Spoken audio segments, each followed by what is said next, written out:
Human mag-zero case sa COVID-19 ang dakbayan sa Talisay sa miaging Agosto 5 apan sa katapusang data sa Department of Health adunay 17 ka mga bagong COVID cases ang dakbayan. Karong adlaw gi-disinfect sa Talisay City Health Office ang tibok building sa City Hall. Si Cielo Valiena sa report. Sa COVID-19 case bulletin sa Department of Health, alas 5 kagahapon sa hapon, miabot na usab sa 102 ang mga aktibong kaso sa COVID-19 sa Dakbayan sa Talisay, 17 niini mga bagong kaso. Moabot na usab sa 621 ang naka-recover. Misaka na usab ngadto sa 84 ang mga nakalas, human matala ang dugang 5 ka mga namatay.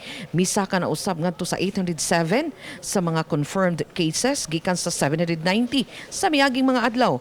36 kanila na admit sa kalain-laing tambalanan sa dakbayan ug sa silingang mga dakbayan. 66 usab sa mga nagpositibo anaa sa isolation facility. Samtang dugang mga bed mattress gikuha sa mga sakop sa disaster aron dadon sa temporary treatment and monitoring facility.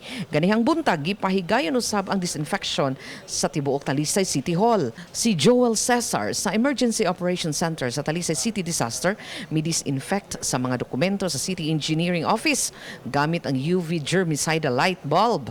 Usa ka kahimanan pagpatay sa kagaw virus. Samtang na po ka mga kawani sa Talisay City Health Office nangandam sa pagdisinfect.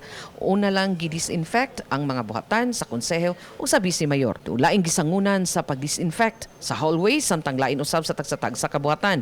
Mas mainampingon kini tungod sa importanteng mga dokumento. Sugod karong adlaw kausa na lang matag semana himuon ang pagdisinfect itandi sa miagi mga buwan nga kaduha matag semana. Uban ni Renante Quiñones, Cielo Valiena, Balitang Bisdak.